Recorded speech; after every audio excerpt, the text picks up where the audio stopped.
আমরা মিলাদ ক্যাম্প করতে পারলাম না, এই জন্য আমরা আল্লাহ নবীর দুশমন। আমরা আল্লাহ রসুলকে গাড়ি দিতে পারলাম না, এই জন্য আল্লাহ নবীর দুশমন। আমরা আল্লাহ রসুলের সাথে বেয়াদবি করতে পারলাম না, এই জন্য আমরা আল্লাহ নবীর দুশমন। বোঝেন না বিষয়টা? আসসালামু আলাইকুম রহমতুল্লাহ। আশা করি সবাই ভালো আছেন। আলহামদুলিল্লাহ, আল্লাহ তাআলার অশেষ রহমতে আমরা ভালো আছি। আমি আপনাদের বিষয়ে কি আর বলবো, যে কিছুই বলার নেই। সব থেকে বড় নিজেকে বলি যে নিজের আমল ত্রুটি, গুনাহগার সহ নানান অযোগ্য একজন মানুষ আমি। তবে একটা বিষয় আপনাদের সামনে উন্মোচন না করলেই নয়, তার আগে একটা ভিডিও আছে, সেই ভিডিওটা দেখে নেন। ওয়াবি মানে কি?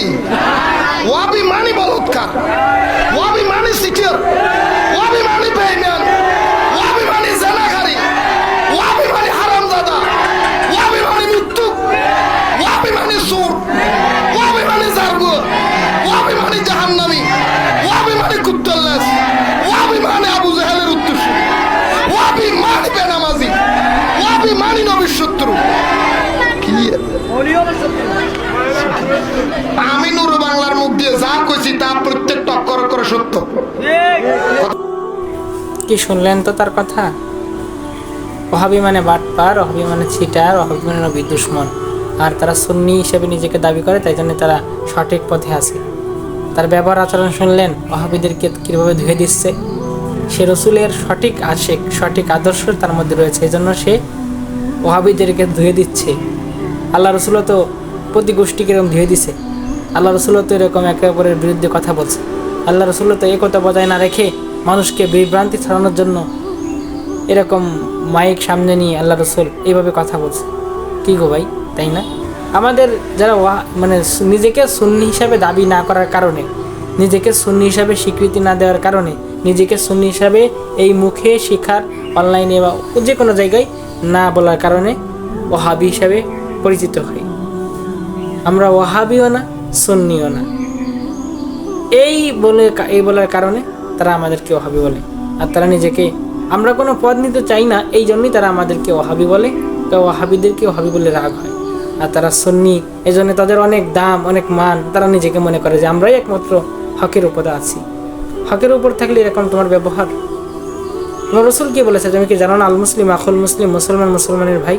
তাহলে তুমি এক মুসলমান ভাইকে আর এক মুসলমান ভাইয়ের দোষগুলো কিভাবে উন্মোচন করো? তুমি কি তার হাদিস, তোমার রসুলের, তুমি এত আশেক, তুমি এত জাকিরিন শাকিরিন বান্দা, তো তুমি কি তার পরিপূর্ণ আরেকটা বাক্য শোনো নাই? মান সাতারা মুসলিমান সাতারাহুল্লাহু ফিদ দুনিয়া ওয়াল আখিরাহ। যে ব্যক্তি কোনো মুসলমানের দোষ গোপন রাখবে, আল্লাহ পাক রব্বুল আলামিন হাশরের ময়দানে, অর্থাৎ কিয়ামতের ময়দানে তার দোষ গোপন রাখবে। এটা কি তুমি কখনো শোনো নাই? তোমার সামনে মাইক আছে বলে তুমি যা তা বলবা? ওর দেখলে মনে হয় না যে ওর মধ্যে কিছু এলেম আছে। আমাদের বড়দের কখনো কি শুনেছেন যারা সুন্নি হিসেবে নিজেকে দাবি না করি, অর্থাৎ ওহাবিদের অন্তর্ভুক্ত পড়ে যায়, তারা কখনো কি কোনো মুসলমানের কথা এভাবে বলেছে?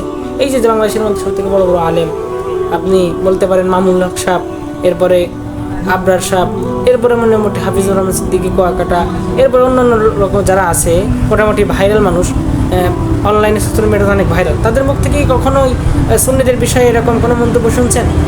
কেননা তারা করি নাই কেন?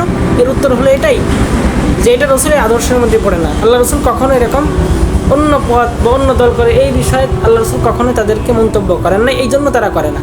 আর তারা আল্লাহ রসুলের আশেক হিসেবে নিজেকে দাবি করে, আহলে হক সুন্নাত হিসেবে দাবি করে, এই জন্য তারা মাইকে বলে ওহাবিদেরকে ধুয়ে দেয়। আর এই ধোয়ার কারণে যত সুন্নিরা সবাই সমর্থন করে এবং নিজেকে আনন্দিত, ভাগ্যবান এবং আনন্দ উৎসবে আয়োজন করে। আমরা করতে পারলাম না, এই জন্য আমরা আল্লাহ নবীর দুশমন। আমরা মিলাদ ক্যাম্প করতে পারলাম না, এই জন্য আমরা আল্লাহ নবীর দুশমন। আমরা আল্লাহ রসুলকে গাড়ি দিতে পারলাম না, এই জন্য আল্লাহ নবীর দুশমন। আমরা আল্লাহ রসুলের সাথে বেয়াদবি করতে পারলাম না, এই জন্য আমরা আল্লাহ নবীর দুশমন। বোঝেন না বিষয়টা? কি বলবো এই বিষয়ে বলেন?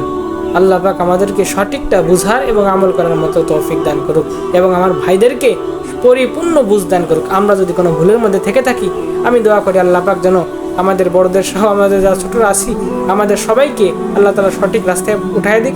আর যদি আমরা সঠিক পথে থাকি, আল্লাহ পাক যেন যারা সঠিক পথে নেই তাদের জন্য বেশি বেশি দোয়া করার মতো তৌফিক সুযোগ আমাদেরকে দান করুক, আমাদের দোয়ার বদৌলতে। অথবা আমাদের সমস্ত ভাইরা ভুল পথে আছে, তাদেরকে সঠিক পথে এসে তওবা করে আল্লাহ তাআলা দ্বীন কায়েমের প্রতিষ্ঠা লেগে যাওয়ার মতো তৌফিক দান।